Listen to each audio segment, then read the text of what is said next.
Muchas gracias, Mar, por tu presentación. Agradecer a todos los compañeros que estáis aquí acompañándonos. Para mí es un placer ver tantos compañeros de atención primaria con interés en respiratorio y en EPOC. No es fácil en los momentos que vivimos y además con la cantidad de patologías que veis. Agradecer a Mar, el coordinador científico, su confianza, y a Menarini, que tiene un gran compromiso y apoyo a la EPOC manteniendo esta iniciativa que lleva ya muchos años.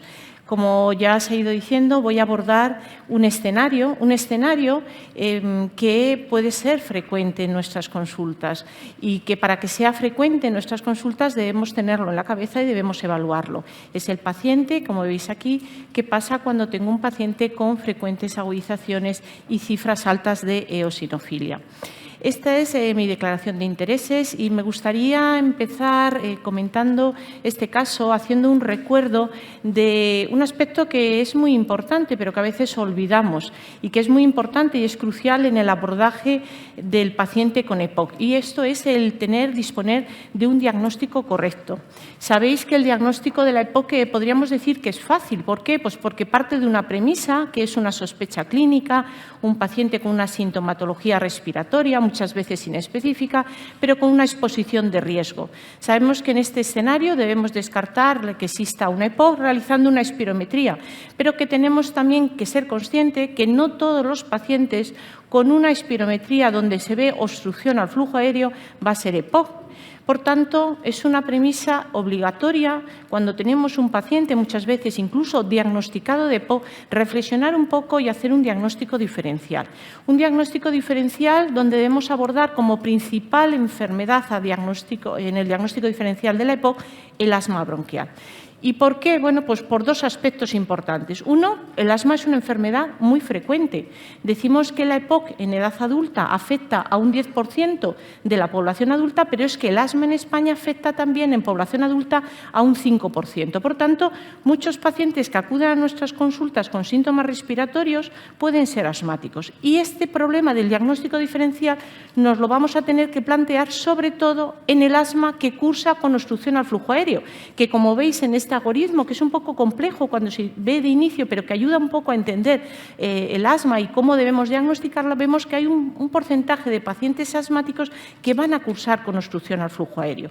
¿Y cuáles son las herramientas que nosotros tenemos en este diagnóstico diferencial con la EPOC? Una muy importante, que es la evaluación clínica, intentando identificar cierta variabilidad en los síntomas. Sabéis que vamos a ver si estos síntomas los refiere más en la noche, en la tarde-noche, es muy característico del asma, o si hay una relación con el ejercicio, espacios cerrados, agentes irritantes, exposiciones de riesgo, animales, es decir, toda esta variabilidad en la sintomatología nos puede un poco ayudar a sospechar que estos síntomas están más ligados a un asma.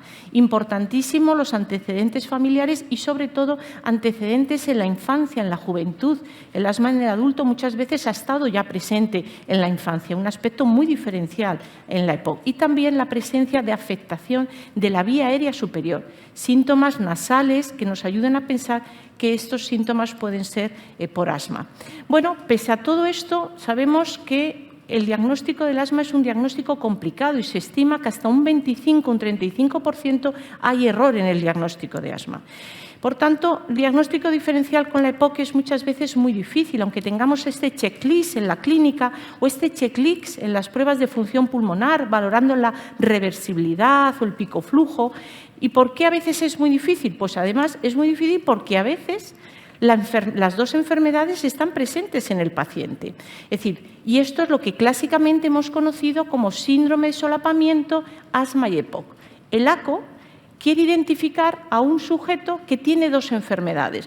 Cumple criterios de EPOC, tiene una obstrucción fija, persistente, ha fumado, pero además cumple criterios de asma. Y esto es lo que clásicamente se ha conocido siempre como ACO. ¿Pero qué es lo que ha pasado en estos años? Bueno, en estos años, en la búsqueda de ayudar al clínico en la caracterización de la EPOC y, fundamentalmente, ayudar al clínico a que dentro de la EPOC había unos pacientes que, no teniendo asma, tenían características muy similares al asma y había que tratarlos con corticoide, durante estos años hemos incluido en la caracterización de EPOC, en el fenotipo de la EPOC, un fenotipo que hemos llamado ACO. Por tanto, estos años hemos tenido un término que hemos utilizado para dos tipos de pacientes muy diferentes. El ACO, que tiene dos enfermedades, asma y EPOC, y el ACO, que no tiene asma, pero tiene una EPOC con una reversibilidad, con una eosinofilia, que hemos considerado importante porque este paciente es el que va a beneficiarse de los corticoides inhalados. Hoy, el GSEPO 2021 ha decidido quitar un poco, que dentro de un concepto entren dos pacientes muy diferentes y establecer que cuando hablemos de ACO no estamos hablando solo de EPOC, estamos hablando de un paciente que también tiene un asma y, por tanto, entender el ACO como dos enfermedades que debemos tratar. Y esto es importante, sobre todo, porque ahora en el asma se ofrecen tratamientos biológicos, que debemos entender muchas veces que estos pacientes pueden tener además una EPOC y, por tanto, el ACO debe representar solamente este grupo de pacientes. Esto ha obligado a un cambio en la caracterización. Ha sido uno de los principales motivos que ha hecho que GSEPO cambie sus fenotipos. ¿Por qué? Pues porque la caracterización de la EPOC, de nuestro paciente con EPOC, tiene como principal objetivo ayudar a la elección del tratamiento inhalado. Cuando nosotros caracterizamos un paciente y decimos si es agudizador o no agudizador, y en este caso si es agudizador con eosinofilia o no eosinofilia, lo que estamos haciendo es posicionar el tratamiento inhalado. Por tanto, en este excluir fenotipo ACO, tendríamos que reconocer qué pacientes tienen que ser tratados con corticoide inhalado sí o sí. Y esto es por lo que ha motivado esa diferenciación dentro del fenotipo agudizador al no eosinofílico y al eosinofílico. Bueno, ¿y por qué? Bueno, pues porque hay muchas evidencias. A lo largo de estos años se han oído muchas ventajas y bondades de la doble broncodilatación, y es verdad, pero esto a veces ha mermado el papel del corticoide inhalado. Sin embargo, son muchos los estudios que demostraron que una terapia combinada frente a un broncodilatador, tenía una prevención importante en agudizaciones de un 25 a un 30%. Además, en los últimos estudios, todo el desarrollo de la triple terapia también ha demostrado que el corticoide inhalado previene las agudizaciones más que la doble terapia. Pero esto es en todos los pacientes agudizadores. ¿Todos los pacientes agudizadores se van a beneficiar de un corticoide inhalado? Bueno, pues esto no es así y esto nos lo ha dado diferentes estudios, análisis post-hoc de esos ensayos clínicos que evaluaron el beneficio de la terapia combinada frente a la broncodilatación. Y esto es uno de los análisis post-hoc que evalúa dos ensayos clínicos que compararon bilanterol con fluorato de fluticasona frente a bilanterol.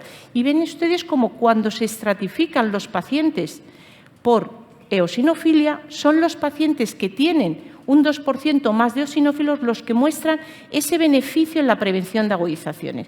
Y además, como se ve en la otra figura, a más eosinofilia, más prevención. Por tanto, esos estudios que ayudaron a entender que los corticoides prevenían agudizaciones, estos análisis post-hoc nos dicen que no en todos, en los pacientes eosinofílicos. Y esto ha pasado con los diferentes estudios que han utilizado para evaluar el corticoide inhalado, como en este caso beclometasona con formoterol frente a formoterol. Ven ustedes que el análisis por eosinofilia, vemos que a partir, en este caso clasificado con unos criterios diferentes, a partir de 180 de cifras de eosinófilo, muestra esa diferencia significativa a favor de la terapia combinada frente, en este caso, formoterol. Y también los ensayos, 3 ensayos clínicos que evaluaron budesonida-formoterol frente a formoterol, esto se comentó antes por la doctora Patricia Sobradillo, ven ustedes cómo los pacientes tratados son la rama de formoterol de azul respecto a los que tenían terapia combinada, la reducción de agudizaciones era muy importante, pero sobre todo a partir de cifras elevadas de eosinofilia. Más de 300 eosinófilos mostraban ya una respuesta muy importante. Bueno, tenemos también estudios ahora de triple terapia que han evaluado cómo se responde frente a diferentes grupos de agudizadores según los eosinófilos. Y esto es un análisis del estudio ETHOS, es un estudio que ha evaluado una triple terapia, budesonida, formoterol, glicopirronio, frente a la terapia combinada y frente a la doble broncodilatación. Y ven ustedes que en el dato global sí que hay una prevención a favor de la triple terapia frente a la doble broncodilatación. Es una estrategia que consigue mayor prevención, pero cuidado, cuando se analiza esto según los eosinófilos, son los pacientes con cifras de eosinófilo a partir de 150 y mucho más a partir de 300, cuando no hay dudas de que hay un beneficio de los corticoides. Todas estas evidencias han determinado esta importancia en la caracterización.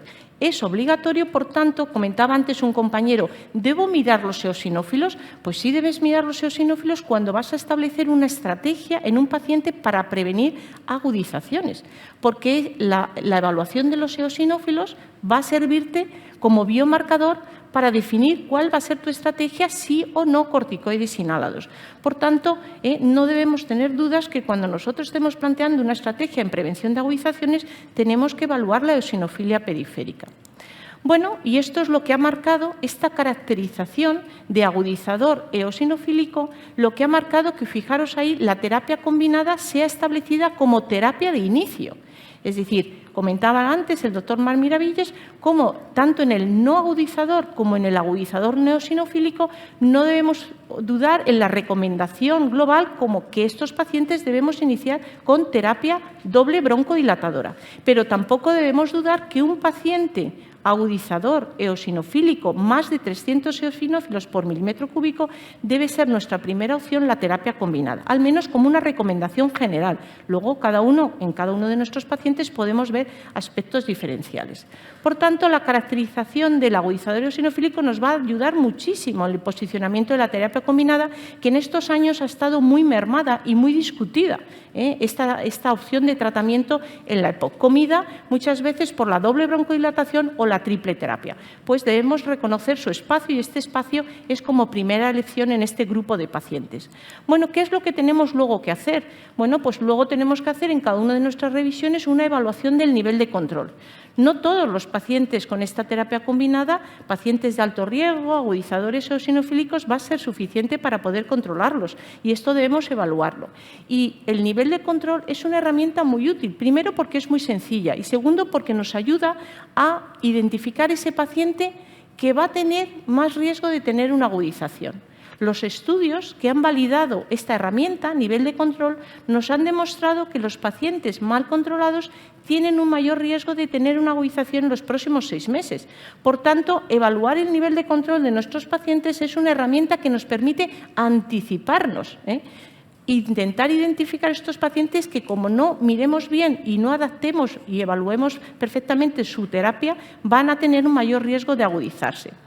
¿Y qué es lo que vamos a tener que hacer en este grupo de pacientes cuando no tengan un buen control? Escalar. Y el escalar va a ser añadir un LAMA.